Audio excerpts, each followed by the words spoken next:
Ансы кирәк тә тормас. Мен жұмында. أعوذ بالله من الشيطان الرجيم بسم الله الرحمن الرحيم السلام عليكم ورحمة الله وبركاته Allah'ın selamları, rahmetleri ve bereketleri bulsun. Rabbi şrah li sadri ve yessir li emri ve ahlul uqdatan min lisani yefqahu qavli. Dersimizin devam etimiz hamında vaqidani o'tdik ham mana tövbede kaldık. Tövbe нәрсә ул? Tövbe ул ниндидер хата яки гөнаһлы гамәл кылудан үкенеп, раз. Ниндидер хата яки гөнаһлы гамәл кылудан үкенеп, шуннан кире кайту. Эшләгән гөнаһлар өчен Аллаһтан гафу итүне димәктер. Ягъни гөнаһны башта күрергә кирәк, әйме? Аны кабул итәргә кирәк. Ул гөнаһ икәнлеген, ягъни хата булган икәнлеген аны кабул итеп, үкенеп, әйме? Ихлас күңел белән үкенеп, һәм әлбәттә Аллаһтан гафу сорау. Тәүбә итү мусламаннарга фарыз кылынган. Карагыз, фарыз гамәл. Фаразларны нәрсә без үтәргә тиешлебез. Үтәмәсәк гөнаһ, әйме? Зур гөнаһка керәбез. Әле карагыз, кеше гөнаһ эшләп тә гөнаһлы булды, әйме? Һәм тәүбә итмәсә дә тагын гөнаһ булачак. Ягъни ике рәтә гөнаһ булачак кешегә. Гөнаһ ясаган өчен һәм тәүбә кылмаган өчен. Әгәр тәүбә кылса, эшләнгән гөнаһта гафу ителәчәк. Иншалла.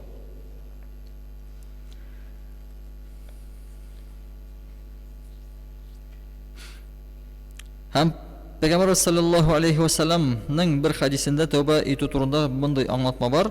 Пәйгамбер әйтте: "Шик тә юк, Аллаһ Тәала көндез гөнаһ эшләгән кешедән төнен тәүбә итүен, төнлә гөнаһ эшләгәннәрдән көндез тәүбә итүен көтәр" ди. Әгәр кеше көндез эшләсә гөнаһны, төнлә тәүбә итүен көтәр, яки төнлә эшләсә көндез тәүбә итүен көтәр ди. Һәм әлбәттә һәр әйбернең шартлары бар. Менә тәүбәнең дә шартлары бар. Нинди микән? Беренче, тәүбә иткән кеше эшләгән гөнаһлары өчен ихлас үкенергә тиеш. Ягъни шын күңел белән үкенергә тиеш. Юк, булай түгел, менә гөнаһ ул, шуның өчен үкенәм. Юк, шын мәгънәсе белән үкенергә. Начарлык эшләдем. Әмма ләкин начарлык шушы гөнаһның зыяны кемгә? Әлбәттә үземә. Аллаһка да түгел, әйме? Без гөнаһлар белән, үзебезнең эшләгән гөнаһларыбыз белән Аллаһка зыян китерә алмыйбыз. Без гөнаһларыбыз белән үзебезгә зыян китерәбез. Шуны аңлайсы гына бар безгә. Әгәр шуны аңласак, шын мәгънәсе белән үкенәчәкбез. Менә әгәр кеше бармакны өссә, кулны менә үзе теләп өссә, әйме? Үкенәчәкме ул? Үкенәчәк, чөнки югалтты кулны. Бармакны даже кесеп алса да, әйме? Теләп чапса, ул үкенәчәк. Шын мәгънәсе белән үкенәчәк. Менә шулай үкенергә кирәк. Ягъни үзебезгә зыян китергән кебек, гөнаһыбыз белән зыян китергән кебек, шундый мәгънә белән үкенергә кирәк. Менә шын, ничек әйтик, ихласлы. Чөнки чынлыкта да зыян китердем үземә.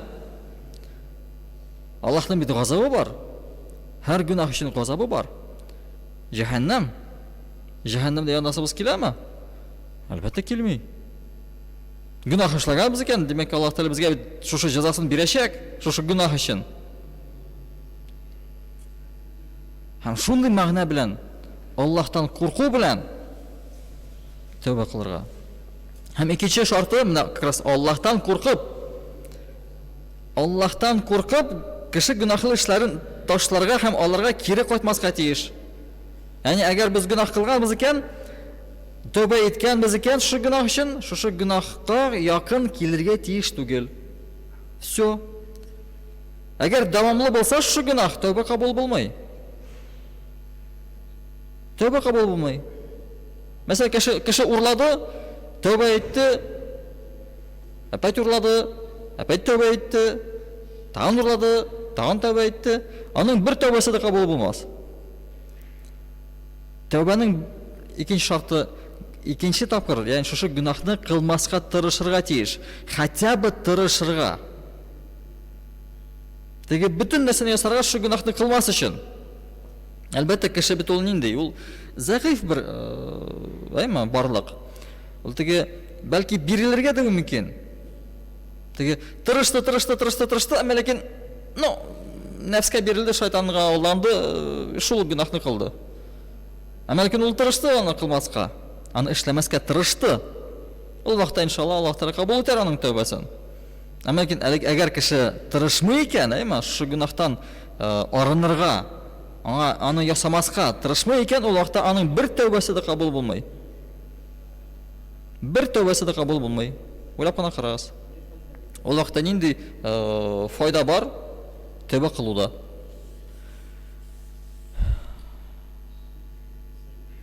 Һәм әлбәттә, менә карагыз. Менә Аллаһтан куркып, әйме, гөнаһтан ваз кичү. Монда да бер икенче там бер мәгънә бар. Именно Аллаһтан куркып. Ягъни, мәсәлән, алыйк шундый бер мәсәләне, кеше эшә һәм эшене ташлый, Аллаһтан куркып түгел, сәламәтлеккә зыян китерә дип. Бу уже тәүбә кабул булмый, чөнки ул Аллаһтан куркып түгел, Аллаһның ризалыгы өчен түгел, аны ясамаган.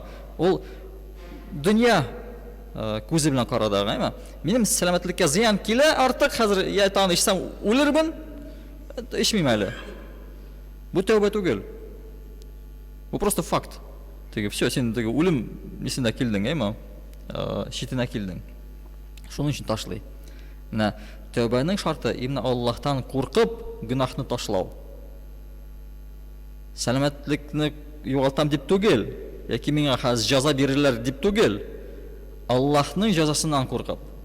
Дөньядагы җәзалар алар куркыныч түгел. Дөньядагы ширләр дә куркыныч түгел. Аллаһның җәзасы куркынычрак. Менә шулардан куркып, әгәр кеше гөнаһны ташлый икән, ул вакытта аның тәүбәсе чиста, ихласлы һәм чын мәгънәсендә була. Һәм әлбәттә, тәүбә итү өчен аерым бер вакыт билгеләнмәгән. Тәүбәне һәр вакытта кылырга була. Әмма ләкин тәүбәне бик узакка кичектергә ярамый.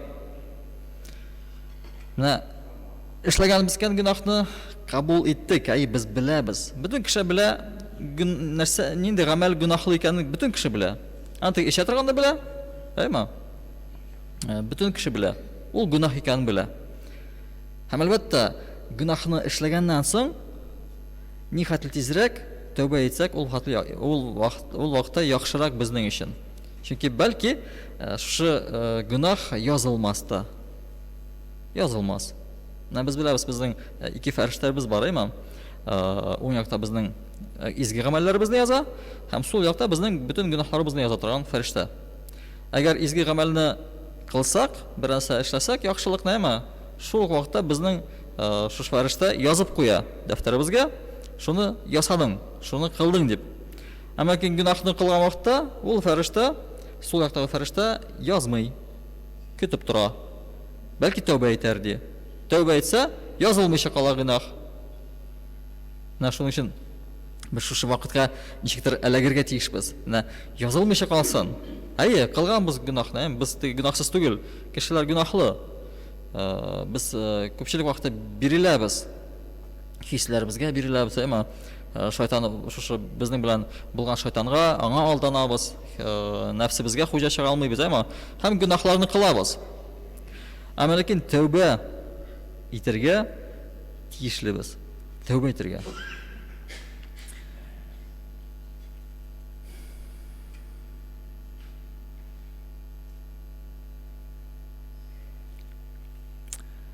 Әмма ләкин бар шундый вакытлар, әйме? Аллаһ Тәала шушы вакытларда дугаларыбызны кабул итә. Һәм әлбәттә анда тәүбә итсәк, тәүбәбез дә иншаллаһ кабул булачак. Менә ул, мәсәлән, беренчесе җомга көнне иҗабәт. Ягъни дугалар кабул ителә торган сәгать. Ягъни без ул сәгать билгеле түгел. Әйме? Кайсы вакытта именно шушы сәгать булачак. Без аны һәр вакытта эзлибез. Дугалар кылырга тырышабыз, әйме шушы вакытка туры китерергә тырышабыз. Һәм шушы вакытта иншаллаһ, әгәр без тәүбәбезне дә кылсак, иншаллаһ, күпме тәүбә кылабыз бүтән гөнаһларга, әйме? Чөнки бар шундый гөнаһлар без белмичә кылган гөнаһларыбыз да бар. Без белеп кылган гөнаһларыбыз бар һәм белмичә кылган гөнаһларыбыз бар. Һәм әлбәттә шушы тәүбә кылабыз һәм белмичә эшләп калган гөнаһларыбыз өчен дә. Чөнки Аллаһ сакласын, безнең телебез шундый, ул кешене рәнҗетергә дә мөмкин, әйме? Сез мине каласың, бәлки син шаярып әйткәнсең, ул шаярын ул кеше аңламаган, әйме? Аңлаган, син аны кимсеткәнсең кебек, әйме? Шундый бер мәгънәне аңлаган үзе өчен. Һәм бәлки рәнҗелгәндер. Әлбәттә, шушы гөнаһлар өчен дә, бүтән гөнаһлар өчен тәүбә кылырга тиешлебез. Һәм шулай ук, мәсәлән, сәхәр вакытында. Сәхәр вакыты иртәнге намаз алдыннан уянып кешеләр йоклаган вакытта. Ягъни шушы вакытта да Аллаһ Тәала кайбер хәдисләр әйтәләр, ничек кешегә якыная ди. Теге якыная ул теге ничек әйтик, аны әйтелгән кебек аңларга ярамый. Теге ул булай да безгә якын һәм аңа урын биреп булмый Аллаһка. Һәм әйтеп булмый, ул еракмы, якынмы? Әйтсәк, иң зур гөнаһлардан берсен кылган булабыз. Әмма ләкин бу образны әйтелә, әйме? Аллаһ Тәала кешеләргә якыная шушы вакытта һәм көтә. Юкмы? Миннән нәрсәдер сораучыга бирермен ди. Юкмы тәүбә кылышы, аның гөнаһларын гафу итәрмен ди. Шушы сәхәр вакытында. Ни өчен сәхәр вакыты шундый бик кадерле бер вакыт? Чөнки ул вакытта бүтән кеше йоклый. Һәм беркем дә сезне күрмәй. Шаһидләр юк, свидетельләр юк. Бәлки күп гамәлләребезне кылган вакытта безне кеше күрә. Намаз укыганда, мәсәлән, безне кешебез күрә, безнең янда торган кешеләр безне күрә, ничек без намаз укыйбыз. Әйме? Хаҗга барабыз, мәсәлән, әйме? Да ничә миллион кеше сине күрә, син ничек хаҗ кыласың? Әмма ләкин сәхәр вакытында сине беркем дә күрмәй. Ягъни синең гамәлеңдә дә рия барлыкка килмәй. Ягъни син кеше күрсен өчен дип аны эшләмисең. Инде анда чынлыкта да Аллаһ ризалыгы өчен бүтән эшне эшләячәксең. Һәм Аллаһ Тәала сораган вакытта, аңа тәүбә кылган вакытта, чынлыкта да син ихлас күңел белән ул гамәлне кылачаксың.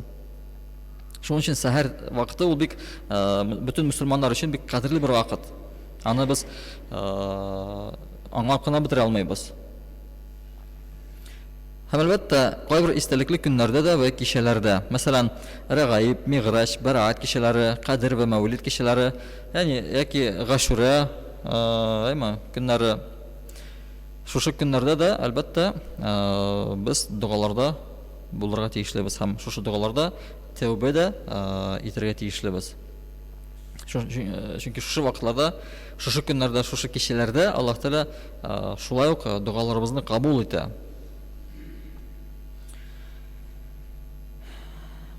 Һәм Пәйгамбәр саллаллаһу алейхи ва саллям бер хадисендә әйтте: "Тәүбә итүче Аллаһның сөйекле бәндәседер.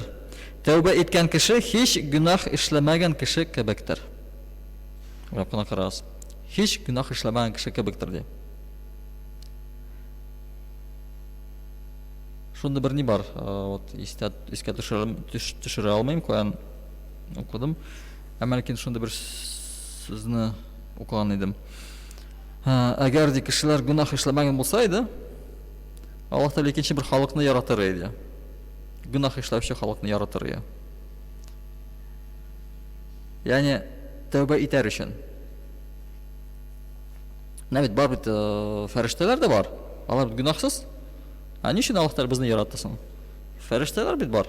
Алар гыйбадат кылучы, гөнаһ эшләмәйләр алар.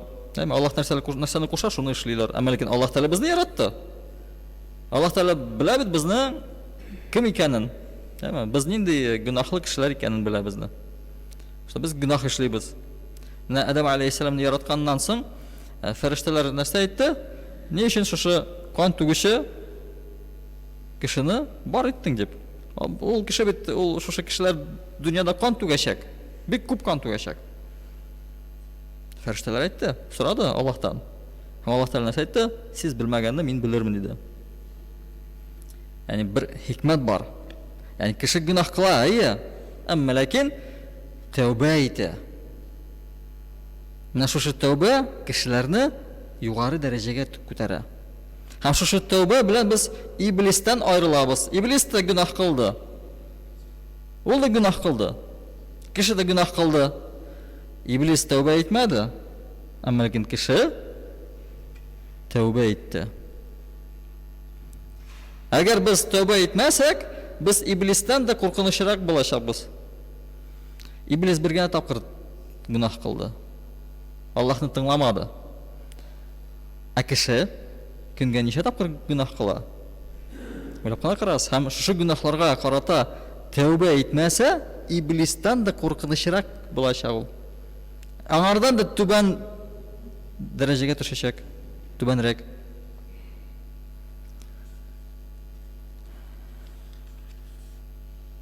Ham albatta tavbani so'ngga qoldiruv durust tugul. Mana biz aytgandik, nihoyatda tezroq tavbani qilsang, u vaqt xayrliroq bo'ladi. Ne uchun? Chunki ajal qachon kelishagini biz bilmaymiz.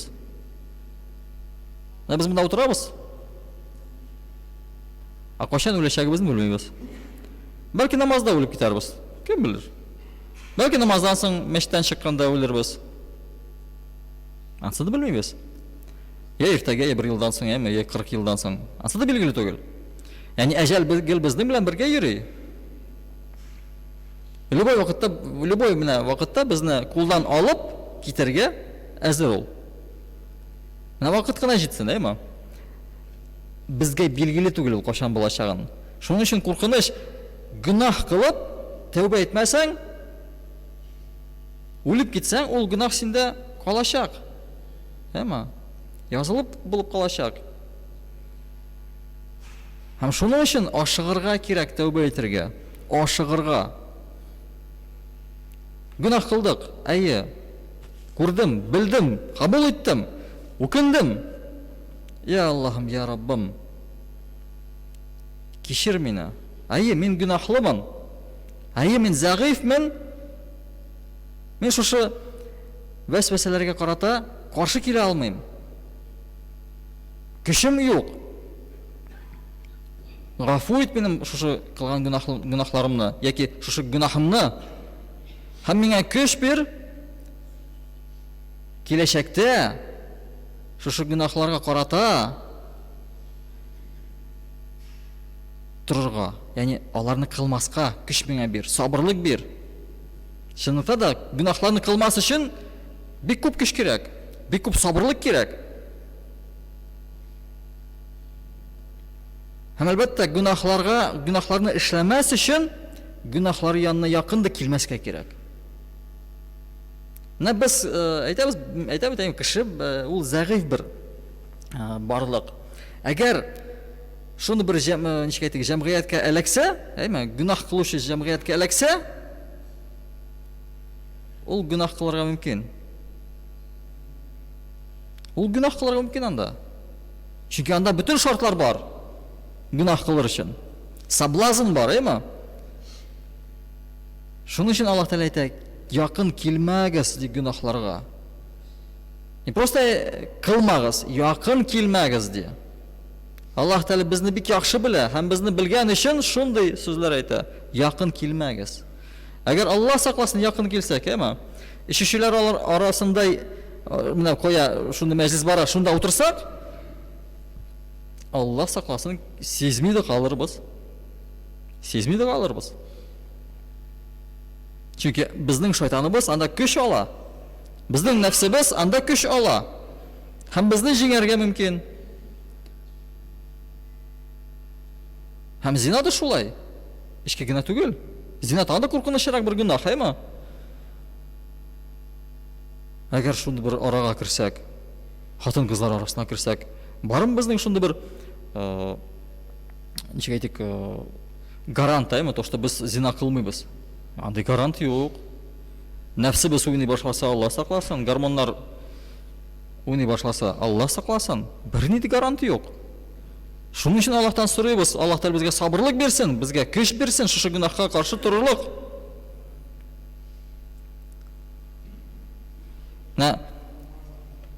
Карыйсың, зур изге кешеләрнең тарихларын, аларның тормышларын карыйсың. Һәм карыйсың, ни хәтле изге кешеләрне шайтан алдады. Ни хәтле изге кешеләрне шайтан алдады. Без андый изге кешеләр түгел. Безне алдырга тагын да җиңелрәк. Бездә гарантия юк.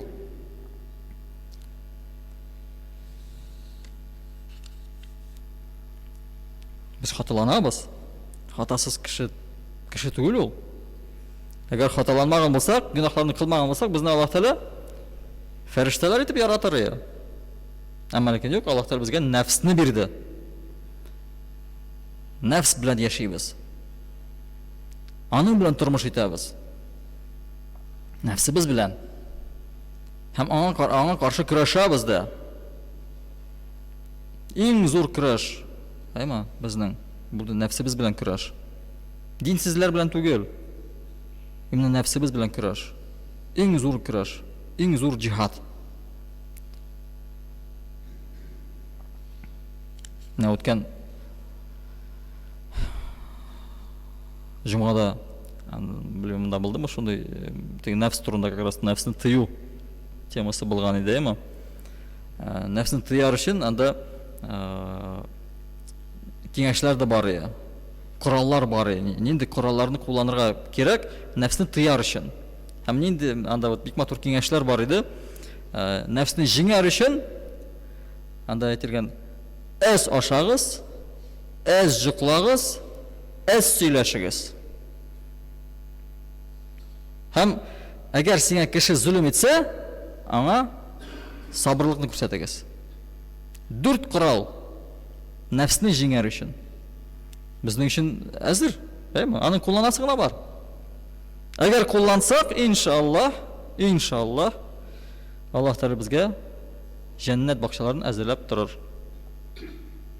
Әгәр җиңә алмасак, Алла сакласын, Аллаһ Тәгалә безгә икенче бер урын да әзерләде. Һәр кеше өчен 2 урын әзер. Оҗмакта һәм тамукта, җәннәттә һәм җәһәннәмдә. Һәр кеше өчен 2 урын әзер. Безнең кулда 2 билет бар. Кайсы билет үтәрле булачак, ансын пока что билгеле түгел. Җәннәт капкасына кирип әйтсәләр, не действительный, йөртеп бәрсәләр билетны. Сиңа теге капкага дисәләр, әйме? Алла сакласын. Куркыныч нәрсәгә булачак. Шуның өчен шушы 4 коралны кулланып, алар бик авыр, әйме? Әз ашау, әз җоклау, әз сөйләшү. Булар өчесе уже авыр, әйме? Әгәр сиңа ишә кеше зулым итсә, аңа сабыр да итү. Аңа да түзеп булмастыр. Әмма ләкин түзәргә тырышырга кирәк. Тырышырга кирәк. Чөнки әгәр күп ашасаң, эшләргә көч калмаячак, әйме? Чөнки ризыкны эшкәртеп бетерү өчен көч кирәк булачак. Бүтән көч шуңа китәчәк. Әз күп җыкласаң, опять вакыт әз бул калаймы эшләр өчен. Һәм кем ни хәтле күбрәк җыклый, шул хәтле тагын да күбрәк җыклы килә башлый бит ул. Җыклы тоймый ул. Җыклы бер качан да тоймый. Сөйләшү турында инде сөйлисе дә юк, әйме, безнең телебез. Ничек теге урыслар әйтәләр, в подвешенном состоянии. Ул гел лыбырдап тора, әйме? Туктатырга бик авыр. Карагыз, Аллаһ Тәгалә күзне саклар өчен, гөнаһтан саклар өчен күз кабыкларны яраткан, әйме? Теге без күзне йомабыз, все, гөнаһ күрмибез. Телне гөнаһтан саклар өчен 2 perde koygan. Tish hem irin. Nihat etip katı tish arkalı da şuşu til çıkıp tele. Irinler yarayında alır yumuşak perde. Yırıp çıkıp gite o. Tish bitinde katı madde. Ansın da yırıp çıkıp gite bittiş til. Şunun için cemaat haydayız inşallah şuşu kurallarını kullanıyık. Hem elbette tevbe meselesini mındağına kaldırmayık. Tevbe meselesini. Biz minamda yürekке hatlı singdirik. Tevbe nerse ol, nişik tevbe kılınırga tiyiş ol, hem tevbe koyan çığa ol. İman koyan çıkkan kebek, tevbe de şundan çığa. İmanı biz yürekten çığa, tevbe de şundan yürekten çığa tiyiş. Şundan derecede ukinip, jilap, Allah'tan gafu sırap. Mine bir kişinin sözü bir okşağan idi. Dua kılganda diye, balalar kebek kılığız dedi ol. Bala etiden nişik soruy, o jilap soruy. Nişik ol balaga bermeysin, просто jilaması için gına berasın, köp vaqtda. Biz de şulay Allah'tan bala kebek sorağa tiyişlibiz, jilap. Çünkü jilagan vaqtda kişinin көңілі yumuşara, oşula. Jilagan vaqtda bir көп komplekslar, kişinin neler yuğala. Kirteler yuğala. Именно jilagan vaqtda. Şunun için balalar da jilarga tiyişdiler. Eğer bala jilamıyken demek ki onun içinde neşedir jila. O jilarga tiyiş. Eğer neşedir işledi, lучше jilasın. Даже нетмәгез дә җаны. Тынычланырга тырышмагыз. Җылап алсаң, ул җылаганнан соң хисларына ул тынычлана. Әгәр җыламаса, ул тынычланмый, аның ишендә җыла. Без дә шулай. Аллаһтан сораган вакытта җылап сорарга тиешлебез. Чөнки бер хадистә әйтелә, Аллаһтан куркып җылаган күзләр ди, җәһәннәмдә янмас. Аллаһ Тәала аларга җәһәннәм утын харам кылыр ди. Allah'tan korkup jılagan gözlerine de. Şulay tırışıyık cemaat. Ve ahru da'vana elhamdülillahi rabbil alemin.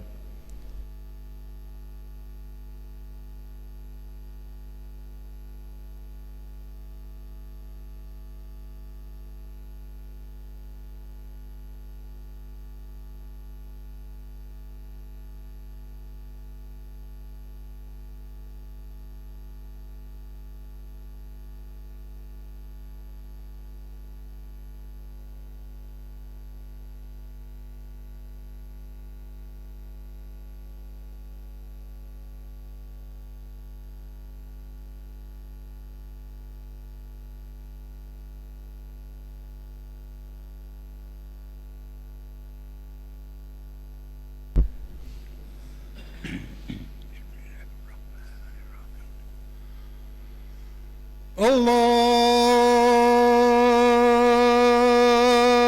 Ekber, Allahu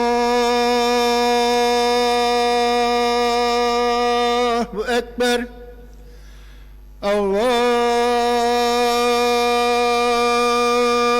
Ekber, Allahu Ekber. Eşhedü en la ilahe illallah. Eşhedü en la ilahe illallah.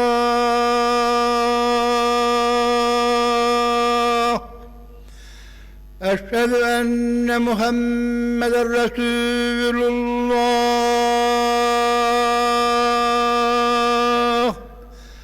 Eşhedü enne Muhammeden Resulullah.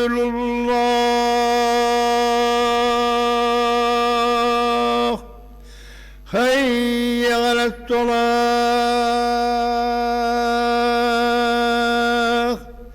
Hayye ale's-salah.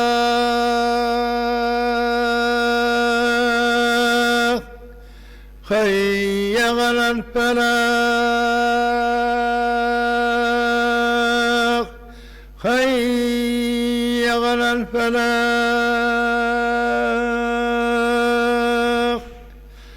Allahu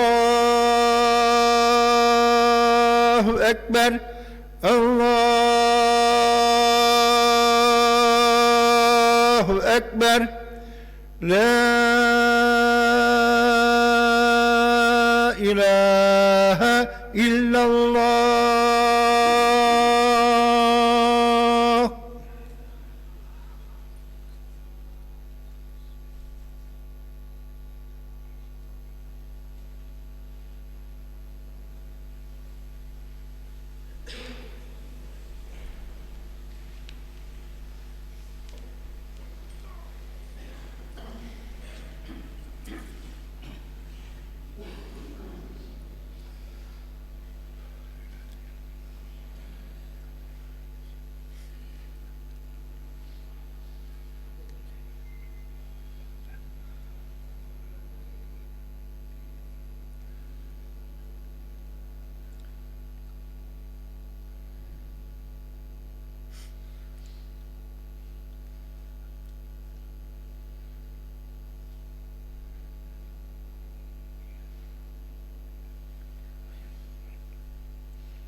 الحمد لله رب العالمين والصلاة والسلام على أشرف المرسلين وعلى آله وأصحابه أجمعين وأشهد أن لا إله إلا الله وحده لا شريك له له الملك وله الحمد وهو على كل شيء قدير وأشهد أن محمدا عبده ورسوله فشرح به الصدور وأنار به العقول وفتح به أعينا عميا وأذانا سما وقلوبا غلفا صلى الله عليه وعلى آله وأصحابه والتابعين لهم بإحسان تسليما كثيرا يا أيها الذين آمنوا اتقوا الله حق تقاته ولا تموتن إلا وأنتم مسلمون يا أيها الذين آمنوا اتقوا الله وقولوا قولا سديدا يصلح لكم أعمالكم ويغفر لكم ذنوبكم ومن يطع الله ورسوله فقد فاز فوزا عظيما Шын мақтау барша ғаламларны, жер һәм күкләрне яратучы.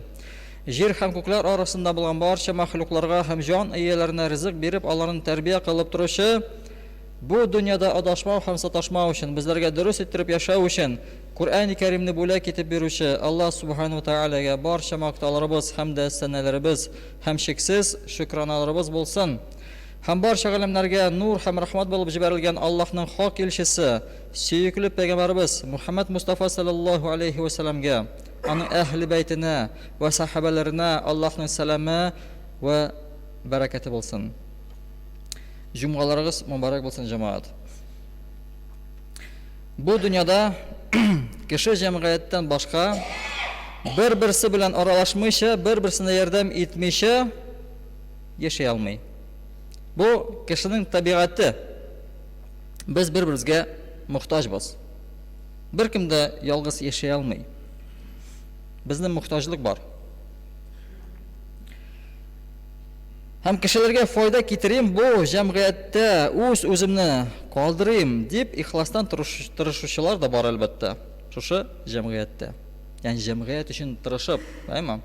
Шушы кешелек өчен тырышып, ихлас күңел белән тырышучылар бар. Әмма әлбәттә шулай ук бар икенче бер төркем кеше. Кешеләрне файдаланып, әйме? Үзе җәмгыятькә файда китермичә яшәүчеләр дә бар. Алар да әз түгел. Алар да күп. Әмма динебез безгә файда китерүче кешеләрдән булырга чакыра.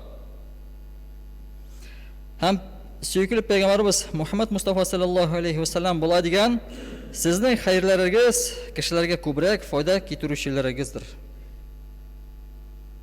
Уйлап кына карагыз.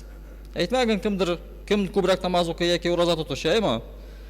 Кем күбрәк хәер китерә, ягъни кем күбрәк файда китерә, шул кеше хәерлерәктер җәмгыять өчен. Һәм Аллаһ каршысында да шулай ук. Әлеге хадис безне җәмгыятькә файда китерүче кешеләрдән булырга чакыра. Шушы хадискә карасак. Һәм уйлап карасаң, кешеләргә файда китерү юллары да бик күп төрле. Мөмкинлеген бар икән әҗәтле кардәшләребезнең әҗәтләрен капларга ярдәм итүеме? Фәкыйрь мискиннәргә садакалар бирү, мәчет мәдрәсәләр төзелешенә үз өлешен кертү, кайга баткан кешенең күңелен күрү. Булар барысы да мусульман өчен файдалы эшләр. Һәм андый изгелекләрне саный башласаң, алар әлбәттә бик күп. Бу беренчәсе генә. Һәм яраткан Пәйгамбәр саллаллаһу алейхи ва саллям сахабаларына кешеләргә файда китерү юлларын төрле мисаллар белән күрсәтте. Һәм менә монда Абу Хурайрадан килгән бер хадис бар. Аллаһ Субханаһу тааля Пәйгамбәр саллаллаһу алейхи ва саллям әйтте: кеше үзенең тәнендәге һәр буын өчен, кеше, әйме, үзенең тәнендәге һәр буын өчен кояш чыккан һәр көнне садака бирергә тиеш. Бу хадистә әйтелә. Пәйгамбер әйтә. Безнең ничә буын бар тәнебездә? Һәр шушы буын өчен кеше садака бирергә тиеш. Һәм дәвамында Пәйгамбер әйтә, ике бәхисләшкән кешене дуслаштыру ул садака. Кешегә хайван өстеннән менгәндә яки аның кирәк ярагын куярга булышу. Мәсәлән, кеше, элек инде атка менгәндә ярдәм итү, әйме, атка менгәндә яки аттан төшкәндә яңа ярдәм итү яки бер әйберне алып кую. Ул да садака булып санала. Яхшы сүз ул да садака. һәм намазга юнәлгән һәр адым да ул да садака. Кешеләргә зарарлы нәрсәне юлдан алып кую да ул да садака. Ягъни Аллаһ Тәгалә садака биргән әҗрен шушы кешеләргә бирә. Чөнки санап карасаң, шушы һәр буын өчен садака бирсәң, бай булырга кирәк. Әмма ләкин Аллаһ Тәгалә җиңеләйтә. Карагыз ди, шушы гамәлләрне кылсаң, садака әҗрен Аллаһ Тәгалә бирә. Ягъни син садака биргән кебек буласың. Җиңел түгелме? Җиңел. Авыр эшләрне бездән сорыйлармы? Авыр эшләр түгел.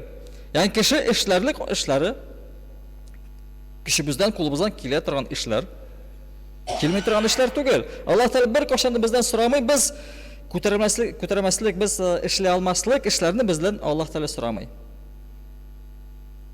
Һәр вакытта бездән сорый, без эшләй алган эшләрне генә сорый. Безнең көчебез нәрсәгә җитә, шуларны гына сорый. Әлбәттә без һәр вакытта уйланырга тиешлебез. Һәм шундый бер үзебезгә сорау бирергә тиешлебез. Шушы өммәткә нинди файда китердем мин? Өммәткә, Пәйгамбәребезнең өммәтенә, милләтебез, динебез алга китсен дип, нинди файдалы гамәлләр кылдым мин? Өммәтебезгә файда китерүче кеше булып яшибезме? Юкса киресенчә, өммәтебезгә зарар күрсәтүче кешеләрме без? Ягъни шушы сораулар һәр вакытта үзебезгә бирергә тиешлебез. Без һәр вакытта бер анализ ясарга тиешлебез үзебезнең тормышыбызга. Чынлыкта да без чын мусульманнармы, чын Пәйгамбәребезнең өммәтеннәнме? Юкса без булай гына намаз укыйбыз да ураза тотабыз. Үзебез өчен генә, башка кеше өчен түгел. Бу минем өчен кирәк һәм шуның өчен ясыйм аны. Юк. Әлбәттә, һәр мусульман үз өстенә өммәтебезне алга җибәрү бурычын алып бара. Бу һәр мусульманның өстендәге төп вазифасы, төп бурычы кайгырту.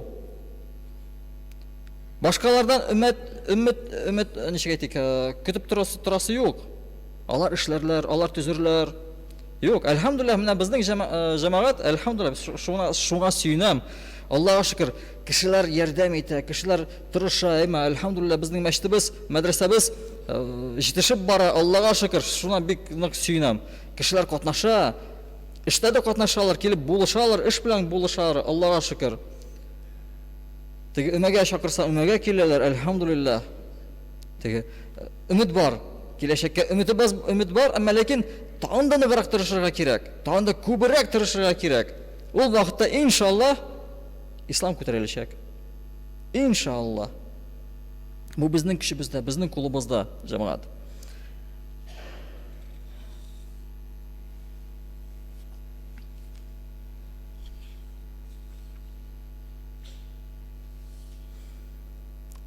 Һәм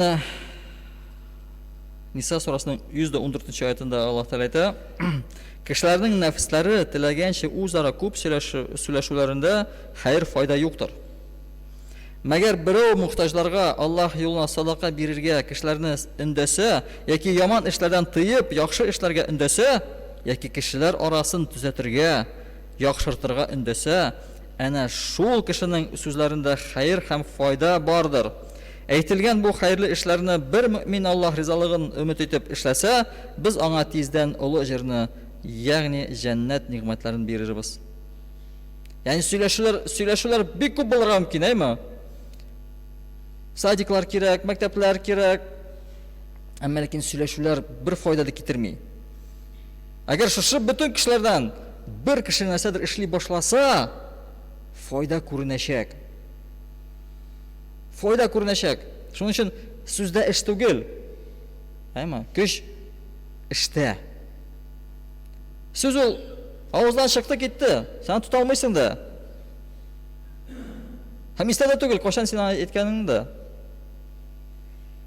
Без тырышырга тиешлебез, без мусульманнар, әлхәмдүлилләһ, Аллаһ Тәгалә безгә мөмкинчелекләрне бирә. Һәр вакытта мөмкинчелек бирә. Мөмкинчелек бирә исламны күтәрер өчен.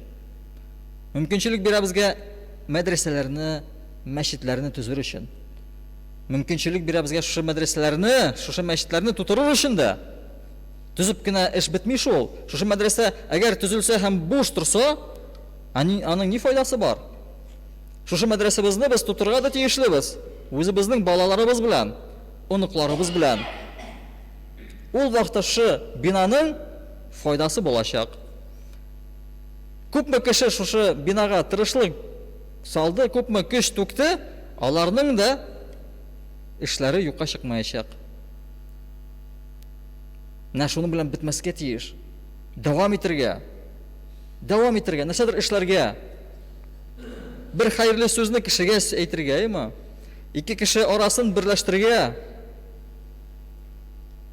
Har bir musulmonning ustundagi tub burishi shu. Har vaqtida ikki qardoshni do'st tutarga, bir oilani saqlab qolirga. Bu har musulmonning ustundagi tub burishi. Shariat bo'yicha shunday bir qonun bor. Agar bir ovulda ikki qardosh dushmanlashib yursa, butun ovulga gunoh bo'lacak. Butun ovulga gunoh bo'lacak. Har bir kishiga gunoh bo'lacak. Agar bir kimda tirishmasa, shu ikki qardoshni do'stlashtirga. Ammo lekin bir kishi bo'lsa, shu vazifani o'tasa, butun ovuldan gunoh olinashaq. O'ylab qarasiz, Alloh taolo ningday ahamiyat bera kishi orasindagi munosabatga, emi? Agar bizda ko'rgan biz ekan ikki kishi orasida dushmanlik, urug'i bor ekan, uni olib borishga bizning vazifamiz. Agar ko'ramiz ekan bir oila tarqala ekan, bizning vazifamiz shu oilani saqlab qoluv. Ham shu oilani saqlab qolir uchun, ayma Alloh taolo shaqqini aldashirga ruxsat beradi. Ya'ni shuning bilan Alloh taolo ko'rsatadi, tanda darajasini ko'tardi. Oilaning darajasini, ayma. Ya'ni shu oilani saqlab qolirga, aldashirga ruxsat berdi. Ya'ni aldashuvni shunday qarasang zo'r bir gunoh. Bilki de gunoh tugul, zo'r gunoh. Ammo lekin oilani saqlab qolir uchun azrak aldashirga ruxsat berdi. Nihoyatli zo'r darajali bir ayblar shu munosabatlar, ayma kishi orasindagi munosabatlar. Bizda shunga qadrlab qaraga tegishlibiz. Kishi orasini har vaqtida yaxshiroq tegishlibiz. Agar dushmanlik bor ekan, uni yo'q etirga, do'stlar bo'lsin, tuğanlar bo'lsin. Naha tuğanlarga da qaraysan, ular nindi tuğanlar, ayma? Birisini bilmaylardi. Kimning tuğanı. Allah saqlasin. Boylik qolsa, anda tuğanlıktan düşmanlıkka aylanırlar. Eng zo'r dushmanlarga aylanırlar. Bir boylik bo'larga to'g'ri kelsa. Bir uy, masalan, ko'pmi nelar qaraysan, bir uyni bo'lar uchun kishilar bir-birini o'tirganda rizo bo'ladi. Alloh saqlasin. Ham shuning uchun bizda shunday foydali bo'laylik jamiyatimizga, o'zimizning tuğanlarimizga, o'zimizning bolalarimizga, o'zimizning dinimizga, o'zimizning shu ilimizga ham narsadir ishlik, tirishlik, kuchimizni to'gik, bir aytaylik, bir kiritish bo'larga tegish bizning. Вложение bo'larga tegish, emi? Aqsha bo'lmasa, ish bo'larga tegish. Ham u vaqtda inshaalloh biz suyunib o'tiribmiz, bolalarimizga qarab, alhamdulillah deb Allohga shukr. Jimishlarni ko'rashakmiz. Ko'rmay tugul, ko'rashakmiz. Agar o'zimiz tirishsak, albatta. O'zimiz tirishsak. Shuning uchun jamoat shunday bir musulmonlardan bo'laylik. Albatta, butun jamiyatga foyda keltiruvchi musulmonlardan bo'laylik. Ham albatta, ziyon keltiruvchi musulmonlardan bo'lmasga tirishaylik. Ham anday kishilardan uzoq, yiroq o'zimizni tutaylik. بارك الله لنا ولكم في القرآن العظيم ونفعنا وإياكم بالآيات والذكر الحكيم إنه هو الغفور الرحيم الجواد الكريم السميع الدعاء.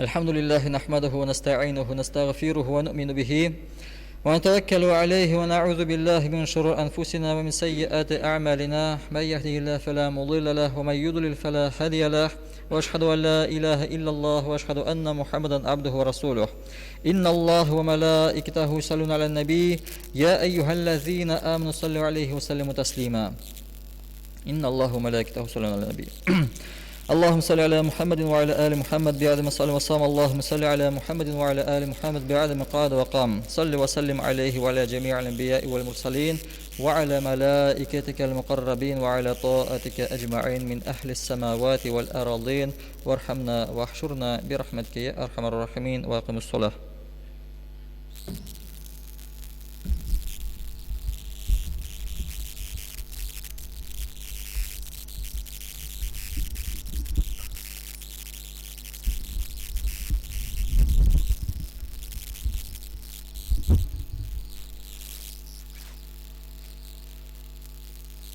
الله أكبر الله أكبر الله أكبر الله أكبر أشهد أن لا إله إلا الله أشهد أن لا إله إلا الله أشهد أن محمد رسول الله أشهد أن محمد رسول الله حي على الصلاة حي على الصلاة حي على الصلاة حي على الصلاة قد قامت الصلاة قد قامت الصلاة الله أكبر الله أكبر لا إله إلا الله. Sofların tığızlarız, tegizləriniz boş orunlar qalmasın, qul başlarınız tiysin. Fatihadan soň amin sözünü işten aytabız cemaat.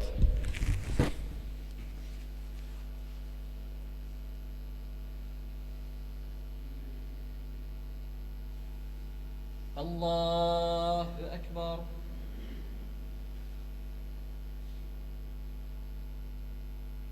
Elhamdülillahi Rabbil alemin. Errahmanirrahim. Maliki yevmiddin.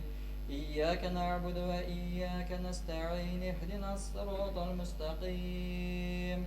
Sıratallezîne en'amte aleyhim. Gayril mağdubi aleyhim veleddallin.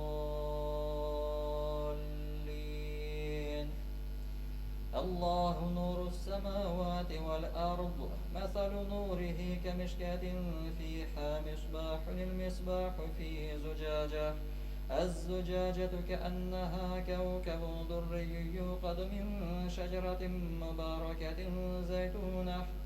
مباركة زيتونة لا شرقية ولا غربية يكاد زيتها يضيء لو لم تمسسه نار نور على نور يهدي الله لنوره من يشاء واضرب الله الأمثال للناس والله بكل شيء عليم.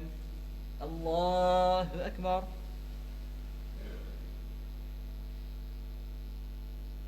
سمع الله لمن حمده. الله أكبر.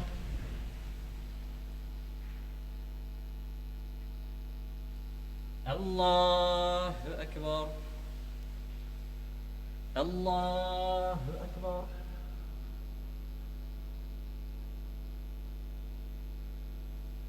الله أكبر. الحمد لله رب العالمين الرحمن الرحيم مالك يوم الدين إياك نعبد وإياك نستعين اهدنا الصراط المستقيم صراط الذين أنعمت عليهم غير المغضوب عليهم ولا الضالين.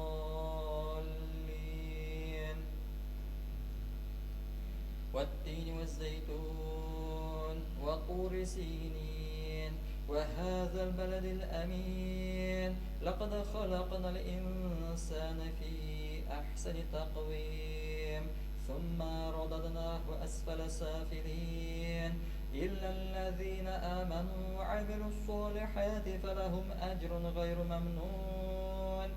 فما يكذبك بعد بالدين أليس الله بأحكم الحاكمين.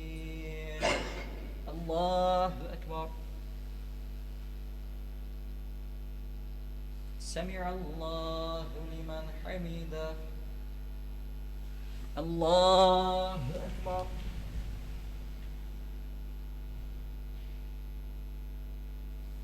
الله أكبر.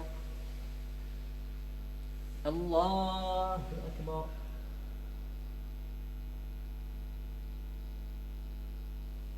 الله أكبر.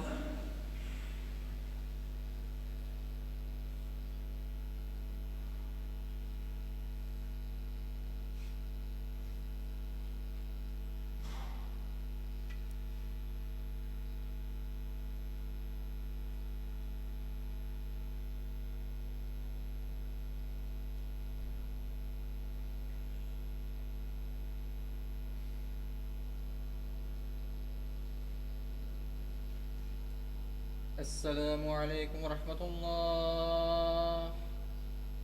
السلام عليكم ورحمة الله.